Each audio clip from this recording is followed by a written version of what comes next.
I'm recording this video with permission from Scholastic.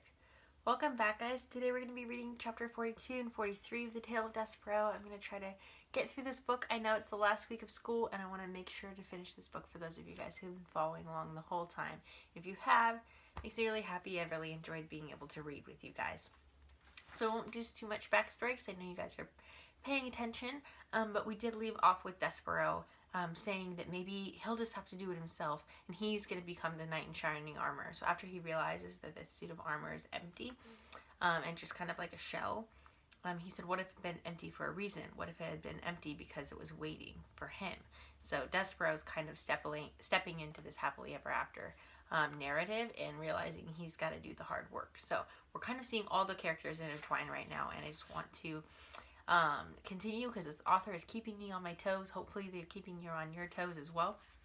So chapter 42 is called The Rest of the Thread.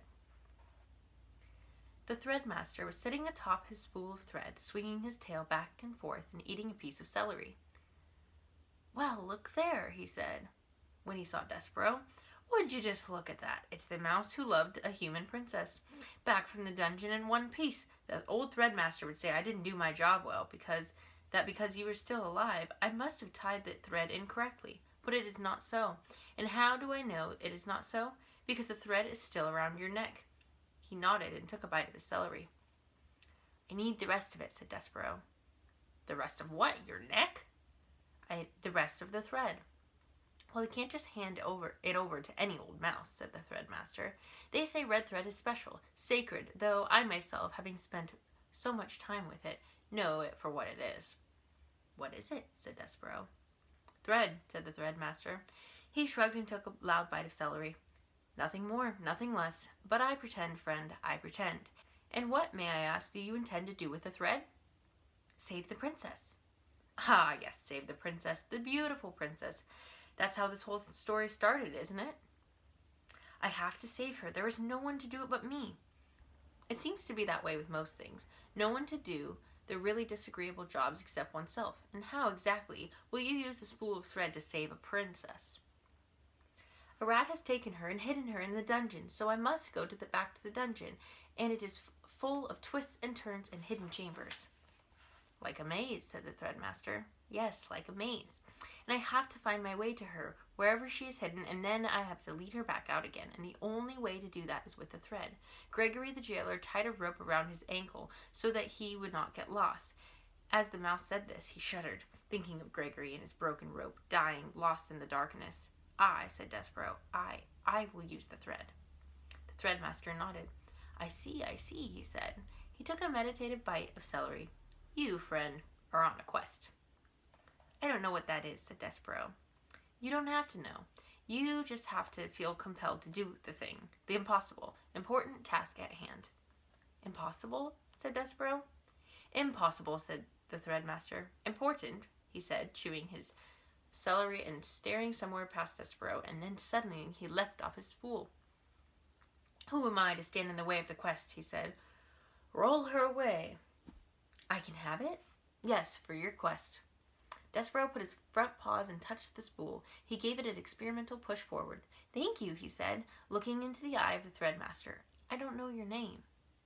"Hovis." "Thank you, Hovis. There's something else, something that belongs with the thread." Hovis went into the corner and came back with a needle. "You can use it for protection." "Like a sword," said Despereaux. "Like a knight would have." "Yes," said Despereaux. He gnawed off the length of a thread and used it to tie the needle around Despereaux's waist. "Like so." "Thank you, Hovis," he said. He put his right shoulder against the spool of thread and pushed it forward again. "Wait," said Hovis. He stood up on his hind legs. He put his paws on Despereaux's shoulders and he leaned in close to him. Despereaux smelled the sharp, clean scent of celery as the threadmaster bent his head, took the hold of the thread around Despereaux's neck in his sharp teeth, and pulled on it hard.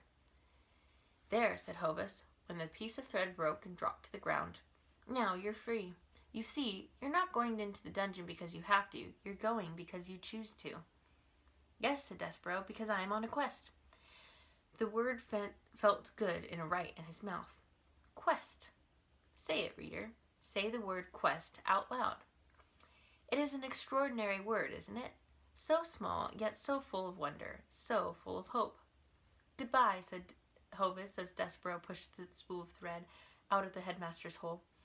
I have never known a mouse who has made it out of the dungeon only to go back into it again. Goodbye, friend. Goodbye, mouse among mice. So here's our picture of Hovis and Despereaux as he's getting ready to go to the dungeon again.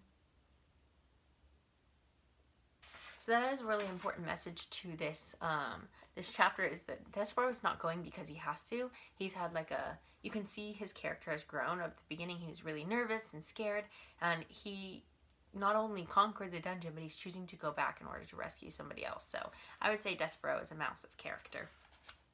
This next chapter, 43, is called What Cook Was Stirring. That night, Despereaux rolled the thread from the threadmaster's lair among innumerable hallways and down 3 flights of stairs. Reader, allow me to put this in perspective for you. Your average house mouse, or castle mouse if you will, weighs somewhere in the neighborhood of 4 ounces. Despereaux, as you well know, was in no way average. In fact, he was so incredibly small that he weighed about half of what the average mouse weighs, 2 ounces. That is all. Think about it. He was nothing but 2 ounces of mouse pushing a spool of thread that weighed almost as much as he did. Honestly, reader, what do you think the chances are of such a small mouse succeeding in this quest? Zip, 0, nada. Goose eggs. But you must, when you are calculating the odds of mouse's success, factor in his love for the princess. Love, as we have already discussed, is a powerful, wonderful, ridiculous thing, capable of moving mountains and spools of thread.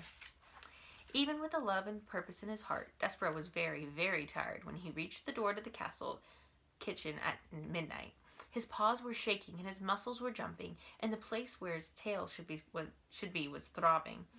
And he still had a very, very long way to go, into the kitchen and down the many stairs of the dungeon, and then, through somehow, some way, through the rat-filled darkness of the dungeon itself, not knowing where he was going. And, oh, reader, when he stopped to consider what lay ahead of him, Despereaux was filled with an icky feeling of despair. He leaned his head against the spool of thread, and he smelled celery there, and he thought of Hovis and how Hovis seemed to believe him in his quest. So the mouse raised his head and squared his shoulders and pushed the spool of thread forward again, into the kitchen, where he saw too late that there was a light burning. Despereaux froze. Cook was in the kitchen. She bent over the stove, and she was stirring something.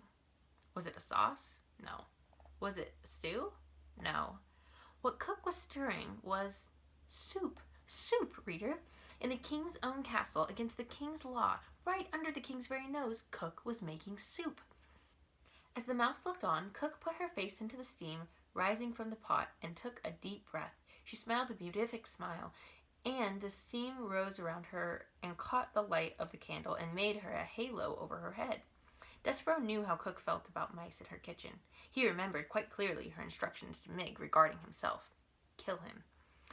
The only good mouse is a dead mouse.